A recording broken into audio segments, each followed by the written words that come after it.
Isang bangkay ang lumutang ngayong umaga sa dagat ng Basilan malapit sa pinaglubugan ng Roro na MV Tricia Kirsten 3.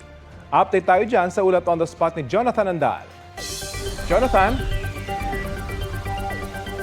Yes, Rafi, isang bangkay nga ang kumpirmadong na-recover at napalutang-lutang na nakita doon po sa may dagat ng Basilan, malapit po sa Balok-Balok Island. Ito po yung area na pinuntahan namin kahapon para doon sa search and rescue operations ng Philippine Coast Guard kasi dito pinaniniwala ang lumubog yung Roro na MV Tricia Kirsten 3. Ang sabi po sa GMA Integrated News ng MDRRMO ng bayan ng Haji Mutamad sa Basilan, mga mangingisda po ang nakakita sa palutang-lutang na bangkay sa dagat. Inaalam pa natin sa Philippine Coast Guard kung ito nga ba ay sakay ng lumubog na barko. Katuwang po ng Philippine Coast Guard ang PNP Region 9 Forensic Team para po sa pagproseso ng marerecover na bangkay at ang pagkakakilanlan nito. Sa tala ng Philippine Coast Guard, batay sa opisyal na manifesto, 10 na lang ang nawawala. Napawang mga crew ng barko, kanilang kapitan at isang tauhan ng PCG. Pero hindi sang-ayon dyan yung mga naghahanap na kaanak, yung mga naghahanap po ng kanilang mga kaanak at sinasabing marami pang pasahero ang nawawala. Kabilang po dyan ang isang sundalo,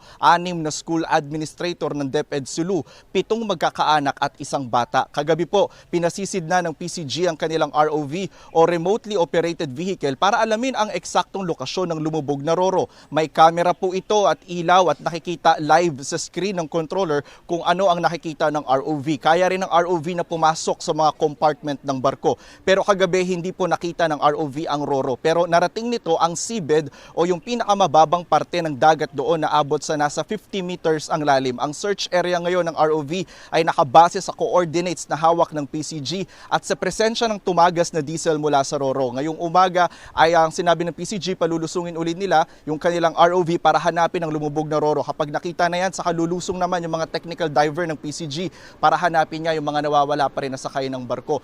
Rafi, itong nakikita mo sa likod ko, sila po yung mga kaanak ng mga naghahanap pa rin po ng kanilang mga mahal sa buhay na sakay po nung Roro.